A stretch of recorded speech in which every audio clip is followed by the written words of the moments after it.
Hello and welcome to Teenagers Untangled, the audio hug for parents going through the teenage years. I'm Rachel Richards, journalist, parenting coach, mother of 2 teenagers and 2 bonus daughters. Talking of bonus, we're going to have a special bonus episode. We're trying this out. Don't know if it's going to work. Hopefully it will. My lovely older daughter, Phoebe, has agreed to come into the studio and just let's shoot the breeze. Let's talk about an issue that someone has asked us to talk about. And welcome, Phoebe. Thank you. Thank you for having me. And if this works, if we like this, we can do more of this. Yeah. So the first issue I put up on social media, on Instagram specifically, is there any particular issue you would like us to talk about? And the answer, one of the key answers that we got back was the first issue we ever had, which was weight gain. Mm-hmm. And I asked for more information and I got none. But it's great, right? It's just an open question. Let's talk about it. So obviously this is quite a big issue for women. I think it's also a growing issue for young men. Mm-hmm. Yeah. And I have covered this in a couple of episodes. We've talked about how to talk about your body without being sort of giving your kid body issues. We've talked about how to help your child get some healthy eating without giving them an eating disorder. I've also had an eating disorder specialist talking on the programme. I've had a woman on the programme called Elise Resch who's talked about sort of going away from the whole diet culture. So I've tried to cover it from a few different angles. Yeah. Should we just start off with puberty? Mm-hmm. You know a lot of girls. You're in a school it's a co-ed school, and I've been through that more recently. So yes, and also yes. So should we just talk about how puberty? You're nearly 18. Yeah. So you've come out to the other end of the critical phase of this puberty. Mm-hmm. Talk about before puberty and how you viewed yourself compared to where you got to with puberty. Yeah, I mean it's a really interesting one because I think, like, prior to going through puberty, you are just a child and you see yourself that way and you behave that way. And for me, I had no awareness of how I looked. Like, I was always very content with how I looked before going through puberty. And I just never kind of gave any thought to my body.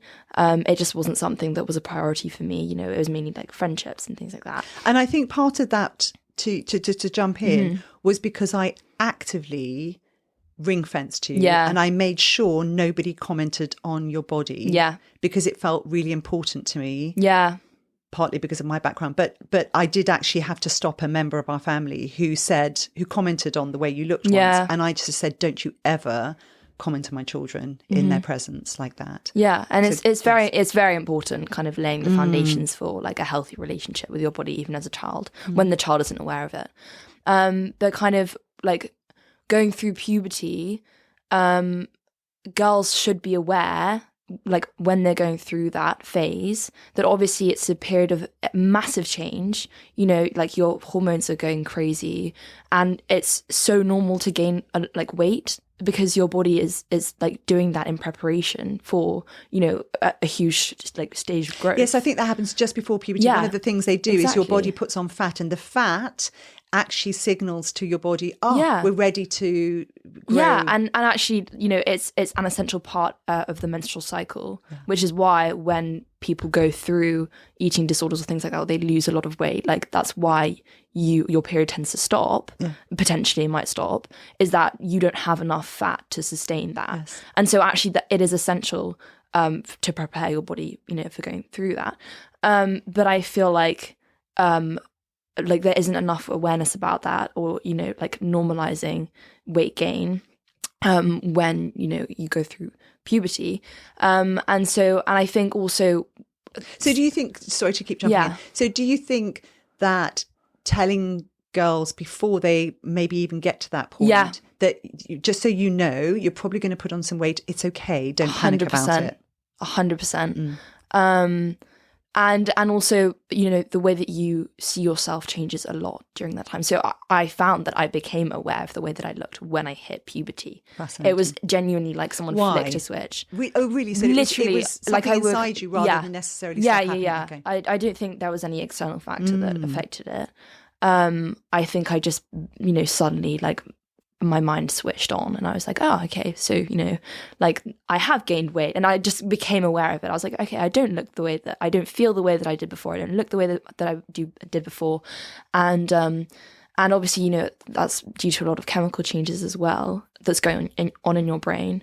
Because it can be quite a distressing time, you know, like... Oh, hugely distressing. It's, you know, you're like, I'm changing. I don't like this. I want to stay a child. Like, what's going on? Why is this happening to me?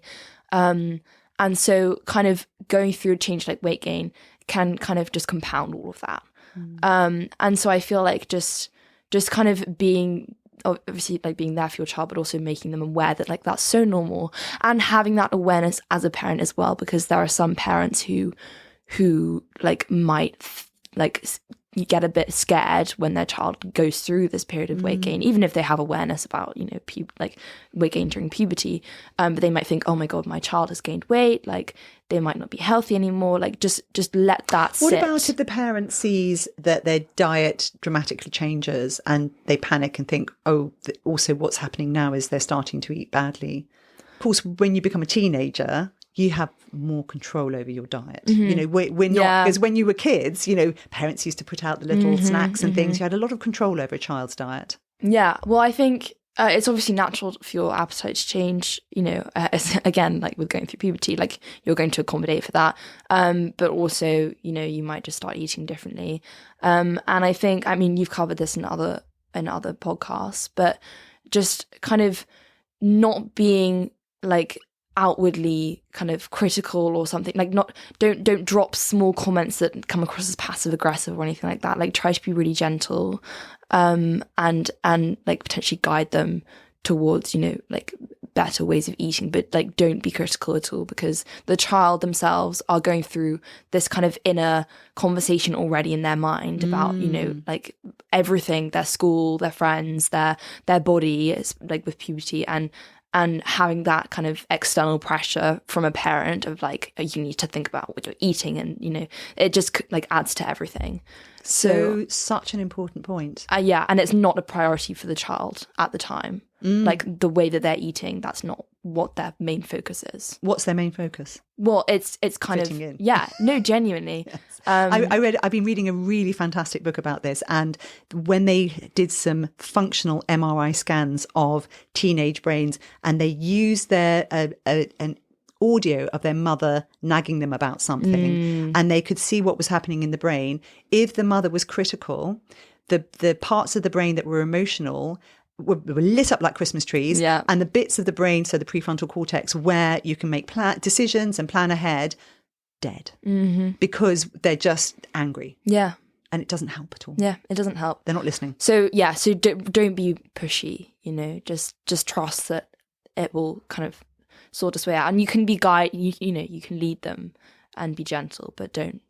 But I got this wrong. I got this wrong. The thing I got wrong, because we talked about this, and you went through a phase of losing weight dramatically. Yeah. And I was terrified when I saw that. And when we talked about it, it took a long time. Yeah. I mean, I jumped in straight away and I said, you're not doing this. This isn't happening. And I was actually quite earnest in my decision. You were not allowed to get into an eating disorder cycle.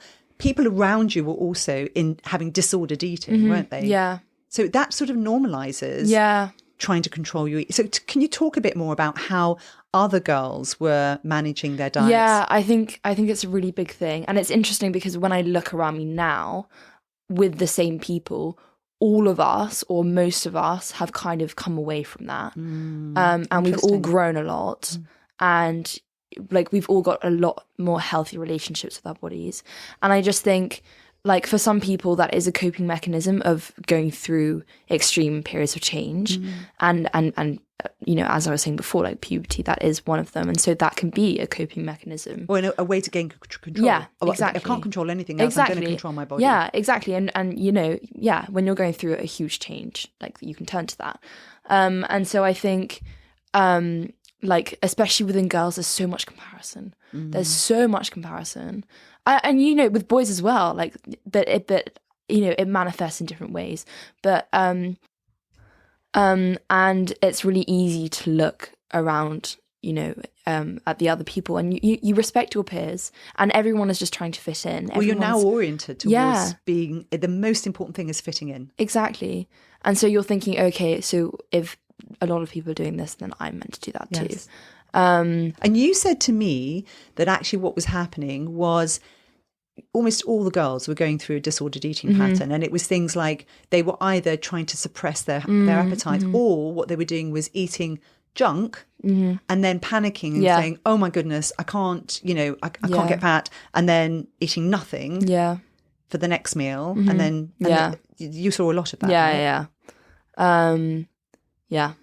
But and what can parents do? I suppose it's just about preparing them to know that this can happen, and that they're supported. I think just, it's really hard when you're in that environment to remove yourself from that, because as we were saying, the most important thing in your mind is to fit in. And so it's really difficult to step back and say, like, I'm not going to do this. I want to maintain a healthy relationship with myself and my body and things like that. But yeah, I think it's really important for parents just to help them with that and let them know that, like, this isn't normal. It will change. Like, this isn't the way that you need to try to fit in.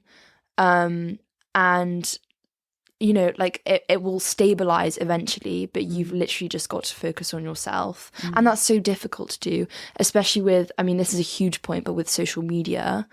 I think kids now more than ever are struggling with this, because like social media it's like omnipresent, like you cannot escape it. And so we're constantly, not only are you comparing yourself to your peers, but you're also looking online, and you're seeing all of these beautiful people online, which is what you're getting peddled, because those are the people who get the most attraction. Absolutely. And the same with boys, that, the ones who've got the big muscles are the ones that get sent out in the algorithms and the most likes. Yeah. And then boys are like, okay, well, I want to look like that. And so that, they end up with unhealthy relationships with gym and bulking and cutting, things like that.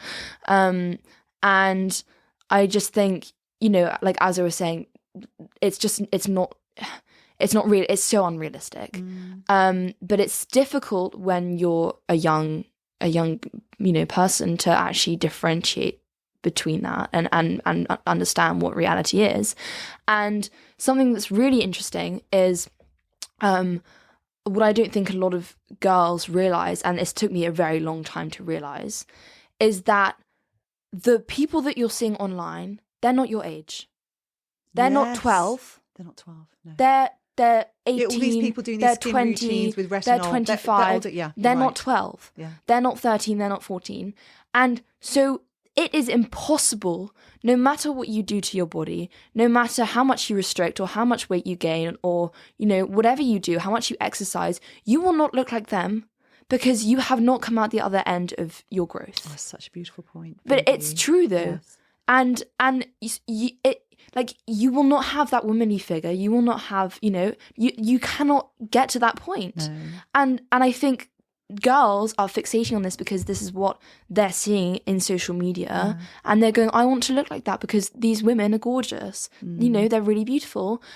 But that is impossible. No, and I love that point. And I think what's so interesting about that is I've been obsessing recently about rites of passage and the fact that we don't have rites of passage in our Western society. There are some religions that have them. The Jewish religion, they have the Shabbat. And I've looked at them and thought, gosh, they have them really young. Yeah. And actually, this book I've been reading, which I'll put in the podcast notes, is talking about how we, at that point of puberty where they just start moving into puberty, they're looking towards being an adult. They want to be an adult. So it's obvious that they would be looking at that and thinking, oh, that's what it is. I want to signal that I'm now, more of an adult, because then that gives them kudos in their peer group as well. Yeah. But they're not ready. Yeah. And that's the thing. And, like they'll look at, the way that certain people look and like their bodies and things like that. And they're like, why can't I have that? And they don't understand that you can't achieve that. No. without growing, without getting to that age and that point in your body's period of growth. But they don't understand, and so they think, I'll have that body if I do this. Yes. But you've just got to say to your child, this is just unattainable for you because you're not that age. Yeah. And you've just got to, that can come for you, but later when your body finds its natural course and once you're done growing. Yes. And you're physically and mentally, you are such a different person. Yes. And yet you're still the same person. Yeah. But it's it's a phenomenal change. Mm-hmm. And the same for your sister I've seen, and your older sisters. Yeah. They still change year on year. I see growth and change. And what about the way that we parents think and talk about ourselves? And I'm going to start this by talking about the environment I grew up in, because I think a lot of parents will have been exposed to the environment I was exposed to. Now, I'm old as a parent, and I was a teenager in the 80s. And in the UK in the 80s, it was very much a growth mindset in terms of money and finance, but not in terms of emotions or thinking. You didn't. So greed is good. You want a friend, get a dog. Those were some of the things that were coming out of the films at the time. And it was very much a culture of being thin. Mm-hmm. And was it? No, you had like heroin. We had. I think that came a little bit later. We had Madonna. Madonna was gorgeous. She had a bit of puppy fat, but she was just. But I really grew up, and my parents were obsessed with weight and talked all the time about diets, and were always overweight, stroke obese, and I think. I thought, you're not very good at this. You say that this is important, so I'm going to show you how to do it. Yeah. And I think, but that was all around us. It was very much, and we'd wear really super skinny jeans. We would tighten them so much that you had to lie down to pull them on. It was just insane. Yeah, you're right, Greece, exactly. And I think that we grew up with this culture. And so when you're trying to raise kids in a culture that's shifted in a really positive way, it can be a mental shift for parents trying to divorce ourselves from that way of looking at things and become a better person. So it's a journey for us too. Yeah. So talk to me about how parents talk about their own bodies and think, and how that impacts on a teenager. Yeah. I mean, as you say, it's so difficult, especially when when you've grown up with these, surrounded by these beliefs, those kind of become cemented for you. And so even when you try to change the way that you behave or the way that you speak, it's very difficult to actually detach from that in your mindset. I feel like that's a bigger leap. But in terms of, being around your kids, don't comment on the way that you look. Don't ever show yourself to be speaking badly about the way that the way that you feel about your body, or don't be like, oh, I've gained weight, like, and make that a negative thing, because children are so attuned to that. They're so finely, attuned to that, because you're their parents. They look up to you. They hang on to every single word that you say, especially when they're young. You're the people that they look up to, and so if they hear you, speaking negatively about yourself in that way, that they then think that that's acceptable, that's a good, that's something that they should be doing to themselves, and they end up kind of embracing that same mindset, because half of their DNA came from you. Exactly. Well, yeah. So they're thinking, firstly, that's kind of setting the scene as that it's acceptable to see yourself in this way, that you can be commenting about your body and think badly about it as well. But also, as you say, we've come from you, we share your DNA. And so if you're speaking badly about yourself, and then, we're thinking, well, we're related to you, like that I've got the same features as you. So if you're being negative about yourself, your child then adopts that, because they think, well, when people say, you look like your mum, and you think, you're like, my mum says my she's mum really hates fat. the way she looks. So what does that say about me? Such a good point. Such a good point. So I just think, it's so important to have, and even if you're not feeling good, because this is the thing, it never stops, you know. Everyone goes through periods where they don't feel good about the way they look. That's natural, you know, and it's normal for weight to fluctuate. Like, we sometimes gain weight, we sometimes lose weight. That's so normal, and that continues throughout your life. But do not voice that to your kids. Yeah, that's a really, because really they good point. adopt it. Yes. And I think, like you said, you know, you created such a safe space when I was young, where I never heard any negative comments about the way that I looked. And that was so essential. And I think even if you're not directly commenting on the way that your child looks, your self-talk is so important as well. And do you remember times when I was negative self-talking? About yourself? Yes. Or like just things like, oh, I've been eating really badly, or just things like that. Yeah. You know, and it's hard. And you hear it. No, it's fine. I'm totally up for admitting my failings, because I'm a human being and we all do these things wrong. And it's only by admitting it that we can grow. But now, like, whenever Amelia and I hear it, we just look at each other and laugh. Like we don't. You know, really, like, that's if you ever so funny. say something like that, we'll just look at each other and be like, ugh, you know. Because actually, I would say that I'm probably more recently in the best space I've ever been. I think that's with my body, and I think. But what's interesting is that we've picked up on that as well. Have you? Yeah. Interesting. And I would say one thing that's been really healthy is spending time with Amelia's friends. Yeah. When I took them away. And it's such an interesting thing because they are all so comfortable in their bodies, and they're all different body shapes. You've got the super, super skinny one who's so actually signed up to a modelling agency, and you've got the much larger girl, and they're all gorgeous. No, they're all beautiful. You look at them and you're like, you are just so beautiful. And the irony is that men generally, if you ask them, they don't want super skinny. You know, it's something. Okay, I'm going to say this because the thing about women is they're really tough to design for. Yeah. Because they're all different shapes and they're wonderful. These different shapes are just amazing. But the fashion industry doesn't like it because it makes it much harder to design. And so you have to actually pick your brand because your brand will have the block that works for your shape. And so what they do is they try to reduce women to this stick thin person because they're much easier to dress. Yeah. All right. And then, that's really what's going. That's all that's going on here. And you know, can we please have some more shapes? Please, can we have some bigger girls? Something. And that's happened. And I think what's actually happened when I spent time with those girls is I just stopped thinking about what I looked like because no one cared. No one cares, and it's so liberating. It's so liberating.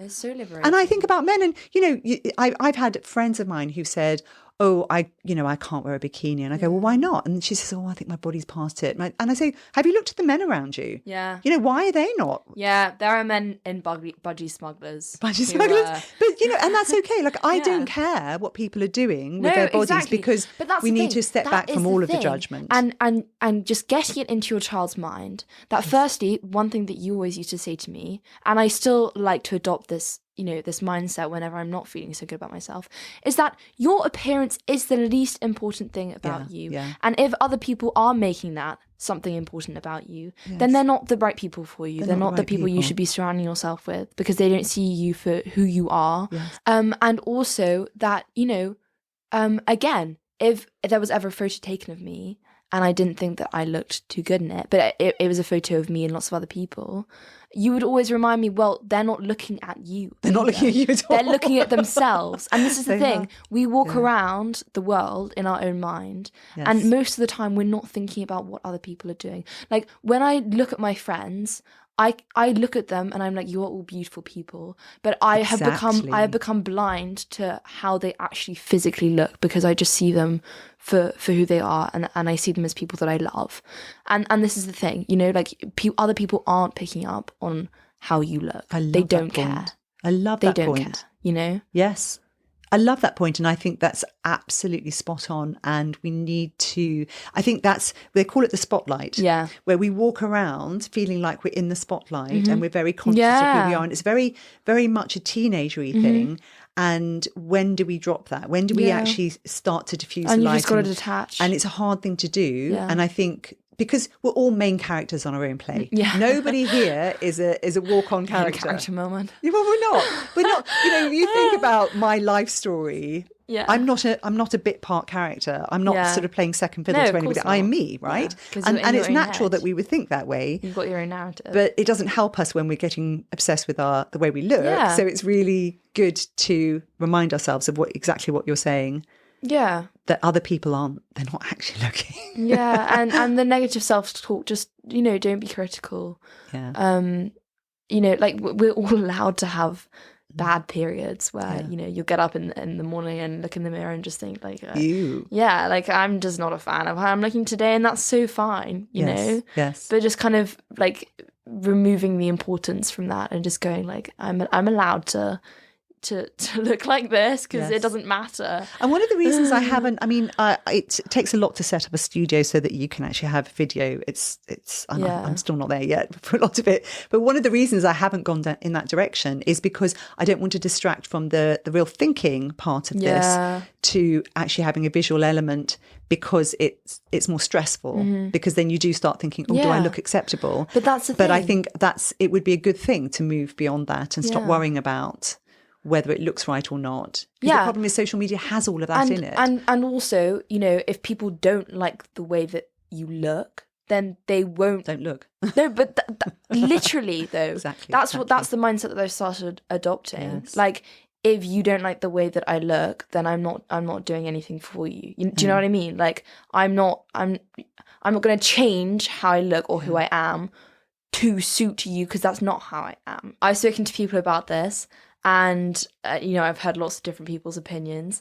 And I can guarantee you every single child has gone through a phase of dressing in a way that they regret now. But 100%, like, I look at some pictures of myself and I went through a leggings phase. Yes, you said to me, why didn't you tell me? And I was like, why didn't you? Sounds like, because you're just you. Why did you let me look like that?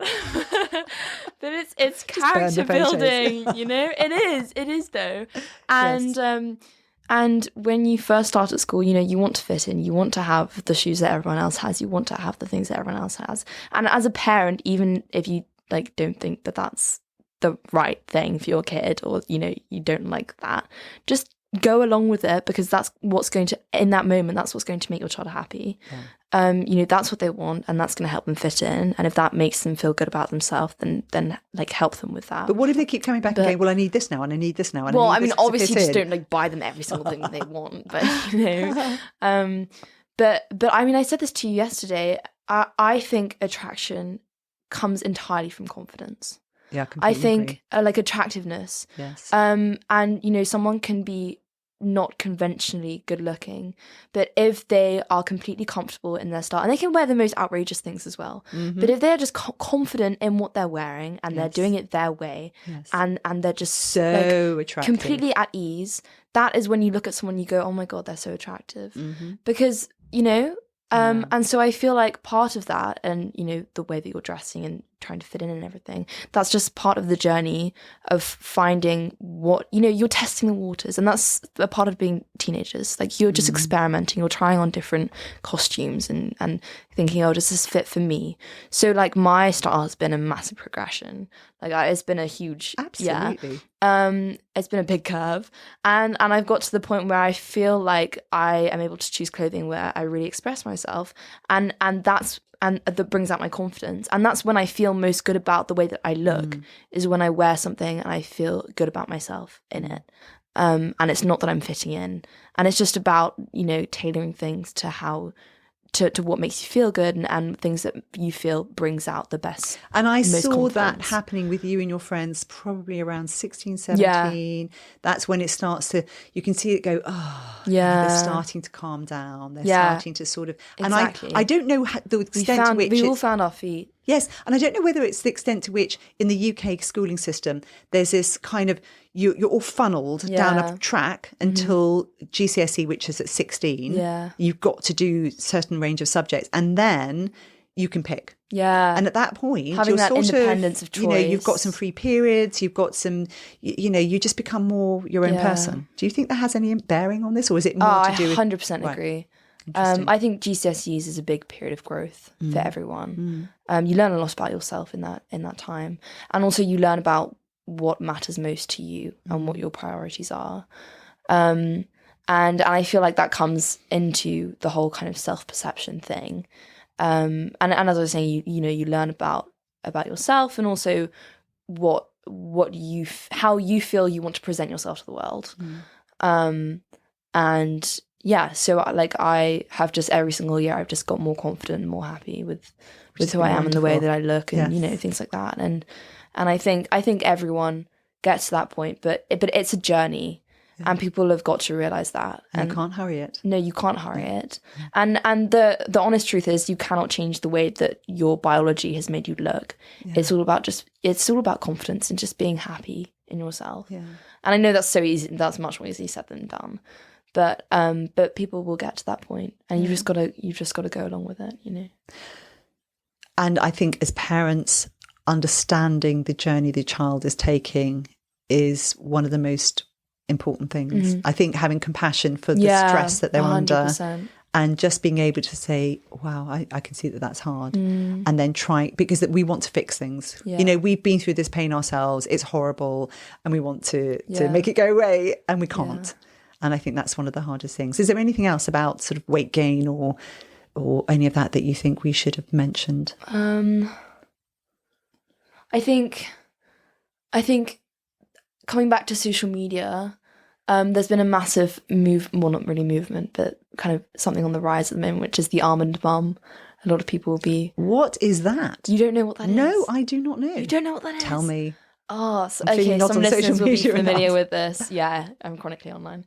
But an almond mum is basically... I'm not sure what the origins are, but the reason why it's called an almond mum is because, like, she'll go for the almonds rather than, like, the chocolate or something like that, like all the crisps, like, but it's, the kind of the trope of like the mother who's constantly like, oh, you mustn't eat the crisps, we have kale chips in the oven for you. That's me. Like that.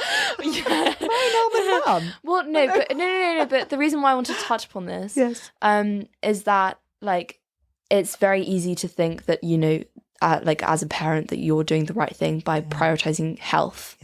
And I think balance is so essential. And you've got to, like, I feel like throughout my journey with kind of weight gain, weight loss, and just getting comfortable with myself, like, you've kind of been not on a similar journey, but like we've all been changing as well in the way that we view food and our bodies and things like that. Because I remember when we were younger, like, we had very different diets. I don't know. What do you mean? Well, Amelia and I, like, we used to eat a lot of, like, just random junk food and things like that. No, it's true though. Like, I remember, getting crisps a lot, and I don't know. Well, not from we didn't eat crisps. Oh, really? Oh, Daddy. Maybe. But you know what it is? It's because I've made him. I've stopped buying crisps. And when he buys them, he has to keep them in his car because that's his snack van. And so every now and then he wanders out to his car and gets his snacks, and they're all crisps, like he's... Because he used to buy kettle chips. Yeah, I remember. Like and I said, look, darling, don't have them in the house because I'll eat them.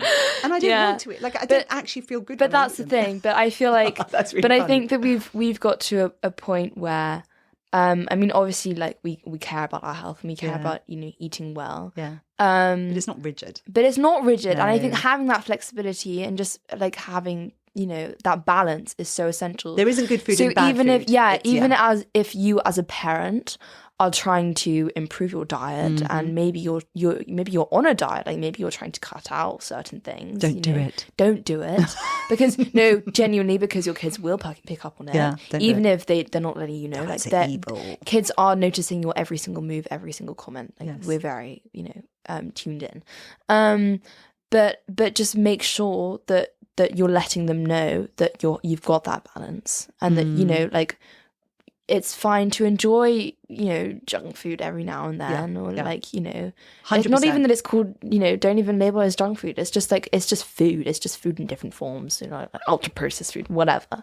Yeah. But like, it's fine if you have that every now and then, and make sure your child knows that, even if you're trying to give them a healthy lifestyle, because they shouldn't be beating themselves up about how they feel. Completely agree. When they eat, Yes. And it's all around us, and it's not something that you can completely cut out. Yeah. And or should. It's and also another thing, same with finishing your plate. That's, no. Like, that is I'm just sorry to any listeners, like, please don't make your kids do that. And I've been through that. So as a child growing up, that was the culture of my generation. So my parents were war. My mother went through the war, and her attitude was basically, we keep everything, you eat everything. And it was, you have to. And I remember as a young girl, we once went out to a pizza restaurant, and I must have been about actually 12 maybe, and they put this big pizza in front of me, and I cried. Yeah, because I thought, I can't eat all that. See, and that's a horrible thing to put on someone. But I think I 100% agree. And I just think children, when you're young, you are listening to your body. Yeah, 100%. Like, you are very much in tune as a child with your body and the way that you feel. Yeah. And if your body needs something, you will seek that out, right? So if, obviously as a child, all you want to do is like eat ice cream and junk food, isn't it? Like that's just, and if we had free reign, like we would do that as kids. So obviously you need guidance and things like that. But just, your kid will stop eating when they're full. Yeah. And you just need to be happy with that. I agree. And I think also, like, this might be a really controversial opinion, but I think telling your child no pudding until you finish the plate is not a good thing. Why do you think that? Because I can recall so many scenarios where all I wanted was just a sweet treat after what I'd finished, like after I'd finished eating something savoury, but I knew that I wouldn't be able to get it unless I'd finished what I. Oh, I see. So I would force myself to clear the entire plate just so that I could have that one sweet treat. And I think just that, but that's not healthy. That's not good for the child, because they're now way too full. They've eaten too much for them. They haven't met their needs as but they've put themselves through that. Well, you've taught them not to listen to their body, and it's really hard to get back into that rhythm. But I think being tuned in to what your body needs and knowing, hunger signals and things like that, like, they're really essential. And so many people have screwed them up because of diet culture, because of, thinking that you're meant to eat less, or, whatever. And so I think just saying, like, stop when you're full, give it some time, and maybe, like, in half an hour, you can have a sweet treat if you want one. Yeah.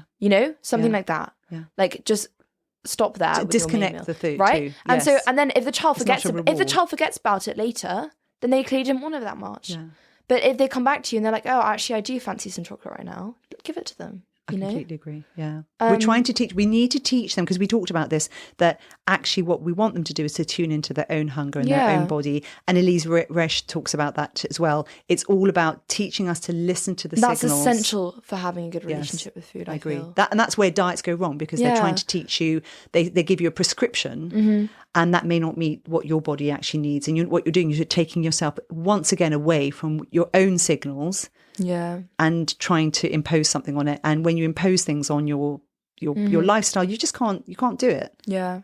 I love that. Just let your kid lead the way, basically. I mean, this is talking about younger kids, but so obviously if your child is now a teenager, then potentially those habits are cemented. But there's always time to change that. Yeah. But yeah. Oh, I think once they're a teenager, you can keep talking about, how does your body actually feel? Yeah. How do you just keep talking about that? It's about like being step away from all of and, that. How do you feel right now? Yeah. Are you full? Are you not full? Yeah. Just teach them to keep tuning in to their own feelings. Yeah. Yeah. Good. Great. Yep. Phoebe, thank you. No, thank you. What a joy. I've enjoyed this. Lots of lovely points there. If you found this useful, then let us know. You could, you can send us an email. Let me know if you want me back. Yes, let us know. Because I'd happily do another one. Good, that would be great.